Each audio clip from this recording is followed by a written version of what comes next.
Hi, my name is Sean Mabry. I'm a writer, and today I'm going to share something very, very important that I learned at my day job and was actually just teaching to some of our new team members at the day job today. And I think I've mentioned a few times on this channel before. For my day job, I work at a company where I do marketing. I am the head copywriter, editorial manager. I actually do manage a small team, and one of the biggest things I've learned is how to ask the right questions at the beginning of a project. And the reason why I wanted to share that here is that, as you'll see in a moment, these questions absolutely do apply to any sort of fiction or creative nonfiction project you are going to embark on. But these are also really useful questions if you, at any point, end up freelancing in non-fiction or non, fields that are not traditionally creative. Like if you are doing some freelance content writing work or some freelance marketing work or grant writing or whatever else. Anytime you're doing some work where you are writing, and really anything that goes under the umbrella of persuasive writing, which I frankly think is all writing. That's a discussion for another time. But these are the big three questions, and I was explaining, to my new team members that I really see these questions as the roadblocks. These are questions that if I cannot get a satisfactory answer to these questions, I will not move forward on a project. I will plant my feet in place and I will say to the rest of my team, hey, much love and respect. I want to help you guys out, but you got to answer these questions for me first. If I don't have answers to these questions, I cannot do my best work to help you. So, with that in mind, here are the big three questions that you need to ask at the beginning of any writing project, especially if you're in unfamiliar territory. So the first question is, who is this for?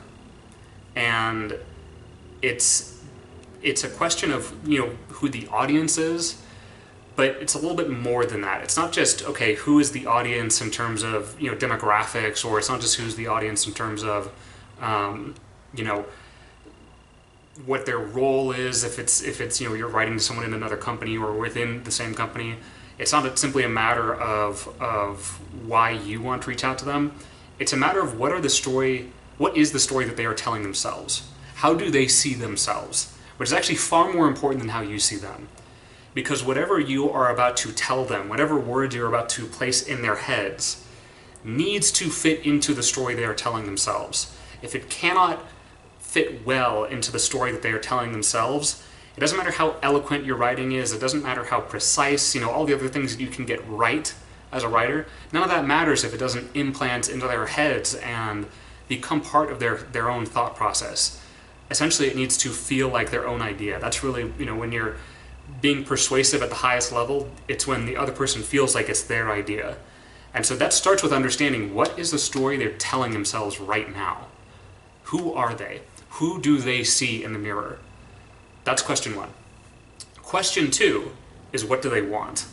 And this is such an important question because it doesn't matter what you're about to tell them, and it doesn't matter how much the thing you are going to tell them might feel detached from what they want. You can only get and hold their attention if you are presenting some connection to what they want. And I would say this is even more important if you're in the position of delivering bad news, right? If you're coming along to say hey, sorry, X thing isn't going to be delivered on time, we've changed X policy.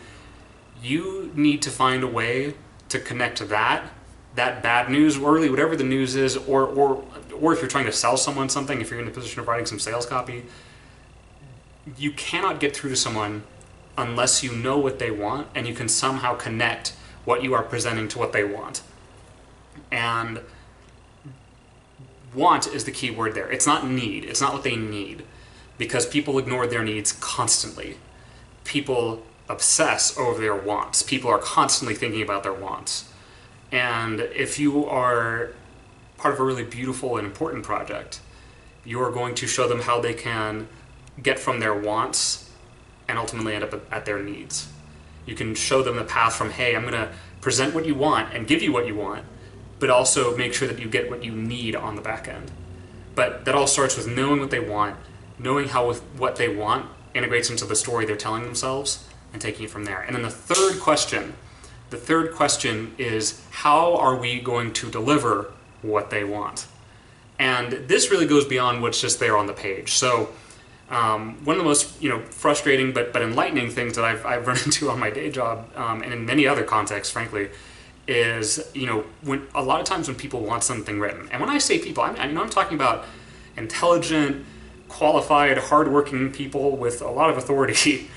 Even those people, when it comes down to the writing portion of the project, they want to get rid of it. They literally just want writing off their plate, because for them writing is terrifying and difficult and confusing. So they want to think about it as little as possible and have you do the work. And that's great, because that means you have the opportunity to do something important and get paid for it. And that starts with you being able to ask, what are we doing here? Before I hand this piece of writing to this audience, what has happened? When they are sitting there and reading it, what is happening? What are we doing? After they have finished reading this, what do we want them to do? Or what are we going to do to follow up? That is a level of context that so many people lack.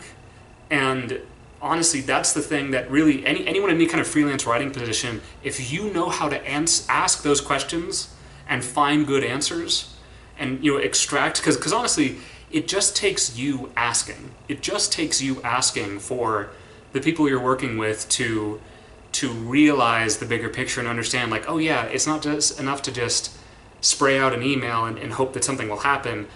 That needs to be part of a chain of events. And so that, just by asking those kind of questions, you can help them illuminate that chain of events and understand where your work fits into it. And that is one of the most valuable things you can do as a writer. And I know it doesn't feel like writing, but it's one of the most valuable things you can do. And so all of this I was just talking about here, that absolutely fits into your fiction and creative nonfiction writing as well. Who's the audience? I mean, come on, that's marketing 101. What do they want? Again, those two questions will determine the bulk of how you market your book. And then how are you going to deliver it? Well, that's a question of what you want them to know before they read your book. What are you going to tease and entice them with? What do you want them to discover while they're reading your book? And what do you want them to do after?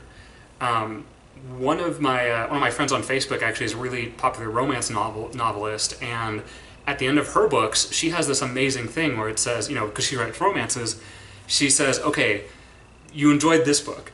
Now, do you want something a little bit darker? Read this. If you want something that's a little bit lighter, read this. So she's actually creating this branching path within the book itself to lead you to the rest of her body of work.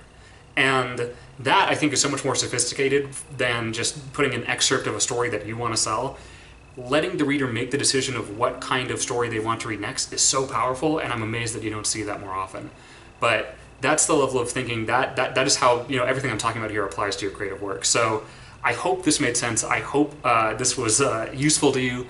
Feel free to like, comment, share, and subscribe. Please let me know if you have any questions about this. I realize it's a little bit more abstract, but it is extremely useful once you kind of wrap your head around it. So thank you all for watching, as always, and I will see you next week.